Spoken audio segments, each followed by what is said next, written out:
Welcome to TV African News. Thank you so much for joining us and always being part of us. My name is Nahabe Gajura. With first other headlines. Katikiro Charles Peter Maiga asked Owiny Dollo to be forgiven as a brother. Mao hails Oulanyah for his loyalty as NRM pays tribute to the late speaker. Government partners launch maternal-child health nutrition campaign among urban poor communities. In our sports today, Maroon dispatch Chitara to keep promotion dream alive. Once again, thank you so much for joining us. We start with one of our top stories.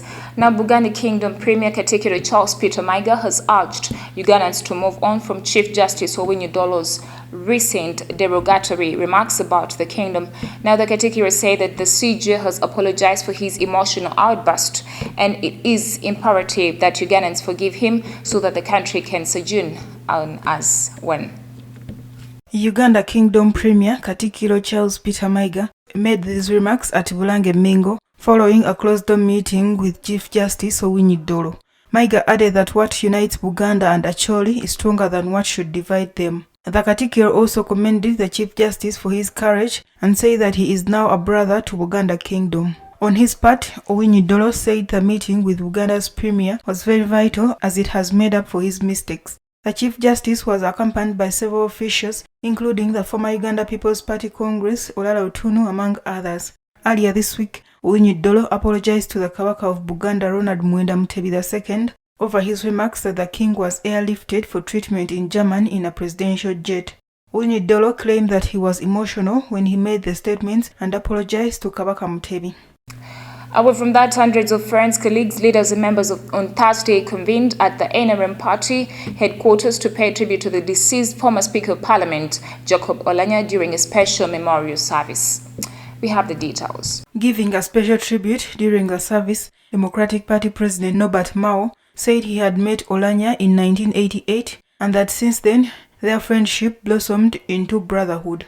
According to Mao, when Oulanyah crossed to the NRM, he exhibited loyalty to the ruling party that he said he loved so much. He said that Oulanyah lived a life of courage, both physical and moral, to take tough decisions that many may fear to take. The NRM First National Vice Chairman, Moses Chigongo, could not agree more with Mao on the loyalty and hard work that Oulanyah exhibited while serving his party, adding that his legacy is worth celebrating and emulating.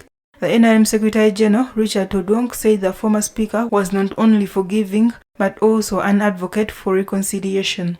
Odong applauded President Yoweri Museveni for giving opportunity to Oulanyah to serve the country and that this way he was able to exhibit his rare qualities.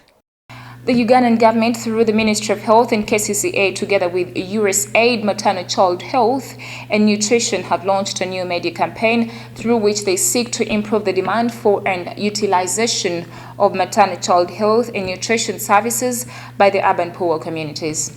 Take a look at this story.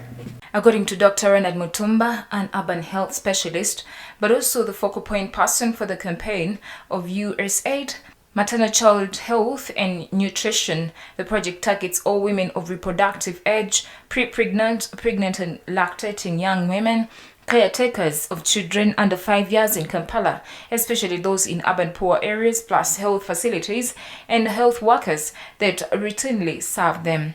Uganda remains one of the countries with high maternal infant mortality rates and nutrition challenges in the world, according to the World Health Organization. As of 2021, the infant mortality rate for Uganda stood at 42 deaths per 1,000 live births, above the sub-Saharan African average of 27 per 1,000 live births, while the institutional maternal mortality rate was 336 deaths per 100,000 live births, according to UBOS in 2016. Although the maternal mortality rate is better than the sub-Saharan average of 533 deaths for every 100,000 lives, the absolute numbers represent way too many women dying needlessly while trying to bring life into the world.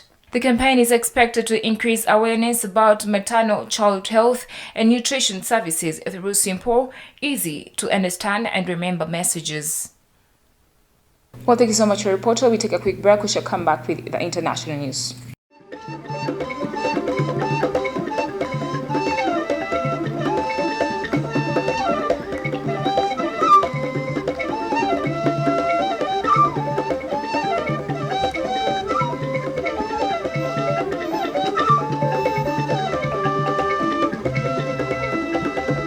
Welcome back from the break. You're still watching TV Africa, The Right to Know. In international news, Kenya's top court ruled on Thursday that President Uhuru Kenyatta's bid to change the constitution was illegal, dealing a blow to him and his allies ahead of key elections in August.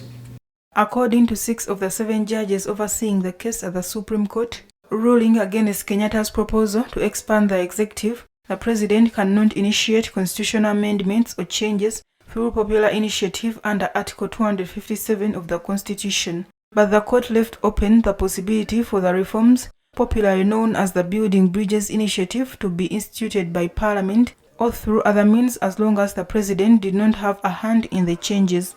The reforms would have been the biggest change to Kenya's political system since the introduction of a new constitution in 2010. The initiative has left the East African nation's political elite divided. Kenyatta had argued that the change would make politics more inclusive and help end repeated cycles of election violence. Thursday's decision came after the High Court and Court of Appeal ruled against the proposed amendments last year. The appeal court even said Kenyatta could be sued in a civil court for launching the process, but the Supreme Court ruled against this idea. BBI's detractors, including Kenyatta's estranged deputy William Ruto, who is running for the top job in August, said the plan is a little more than a naked grab for power by a two-term president who cannot run a third time.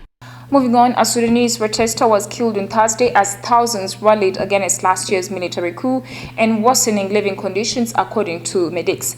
Now, the protesters in the capital Khartoum called upon the military to go back to the barracks. Take a look at this story. A 23-year-old protester was killed after he took a live bullet to the chest by coup forces in Khartoum during Thursday's demonstrations, according to the Central Committee of Sudan Doctors. His death brings to 93 the number of people killed in a crackdown on mass protests since Army Chief Abdel Fattah al-Burhan led a military coup on October 25th, according to a toll kept by this committee. The military power grab drew wider international condemnation and appended a transition to civilian rule that had followed the 2019 ouster of long-time autocrat Omar al-Bashir.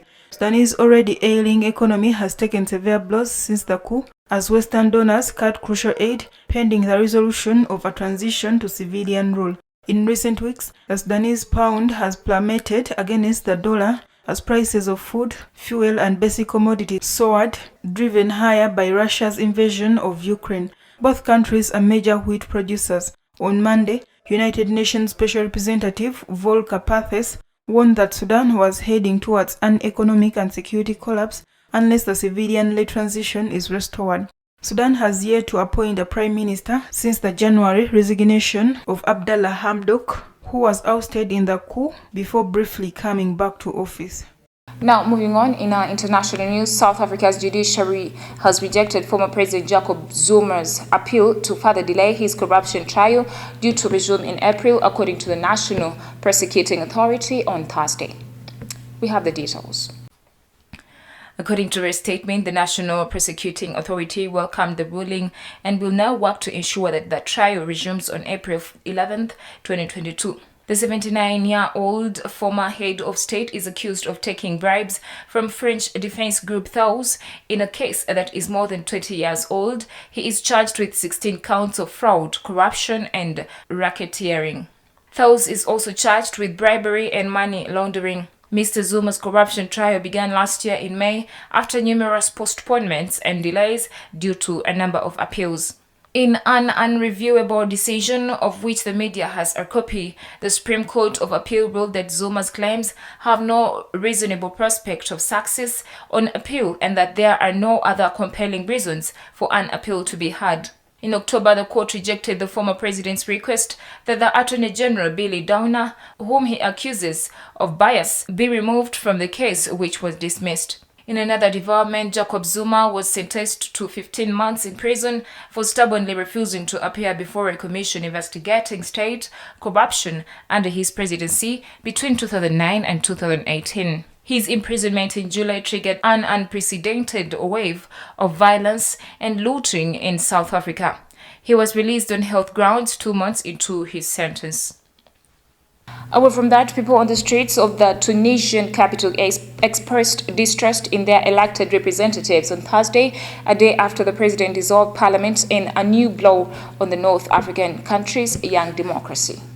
President Kais Saied announced the decision to dissolve parliament in a televised address after lawmakers led by opposition Islamist party held a virtual session seeking to annul moves by the leader last year to assume sweeping powers. Among those moves, Saied suspended the activities of parliament, which has not officially convened since July. Saied argued at the time that the country was facing imminent peril because of protests and economic crisis, and he has governed the country by decree ever since. The moves tarnished Tunisia's reputation as a model of democracy, pluralism in the Arab world. Tunisian protesters overthrew an autocrat in 2011 and unleashed uprising across the region. The latest moves in Tunisia, where protesters overthrew an autocrat in 2011 and unleashed uprisings across the region. Parliament Speaker Rachaid, leader of the Islamist party Ennahda, convened a special virtual parliament session to vote down Said's moves, with 116 out of 217 suspended legislators taking part. The party and other critics described the president's actions last year as an unconstitutional coup d'etat. Africa Today takes a quick break. We shall come back with business, health, and sports.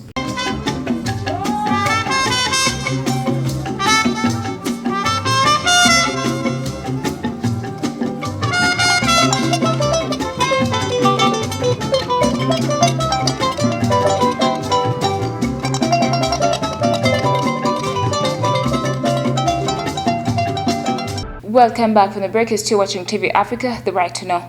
In the business news, Morocco's inflation rate is said to be exceptionally high this year as the country tries to recover from the pandemic, as well as the consequences of the Russia-Ukraine war on global energy prices.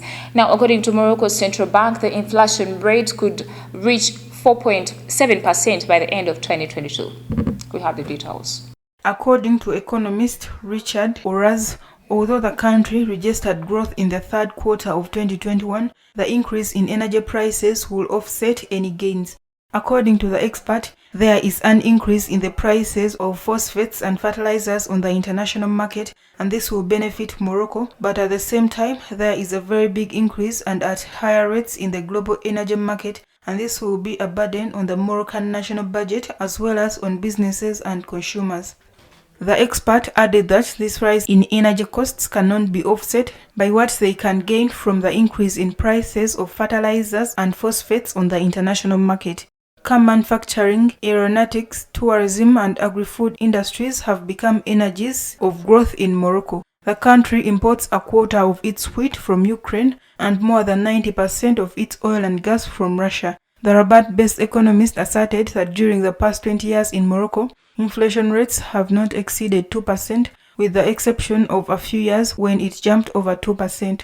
The economist added that a very high inflation rate will be recorded, according to the central bank in its latest statement, where many manufactured materials and goods will become expensive. According to the Moroccan Central Bank, inflation could reach 4.7% by the end of 2022. Morocco features regularly in the top 3 African countries, attracting foreign direct investment.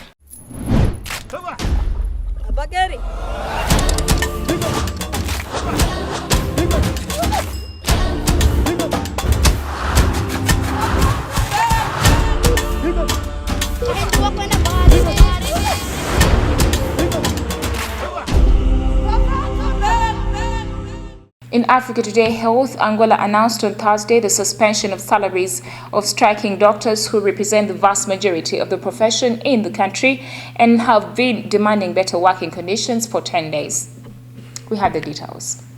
Labour Minister Teresa Dias, while at a press conference, said that they will not pay the salaries of the striking doctors. Most of the country's approximately 5,600 doctors joined the movement last week for the second time in 4 months, but some are providing essential services. The doctors' union called the strike after 20 children died in a single day at a pediatric hospital in the capital, Luanda. The deaths were caused by a shortage of medicines and medical equipment, according to the organization's president, Adriano Manuel. Miguel Sebastião, The Union Secretary General told journalists that the government has considered a 6% increase in basic salaries, which is insufficient. Doctors denounce hospitals in lack of material, medicines, and accuse the government of building new establishments without providing staff. Angola is rich in natural resources, but a large part of its population lives below the poverty line despite the oil windfall. The rate of doctors per capita is lower there than in Haiti or Afghanistan, according to the World Bank.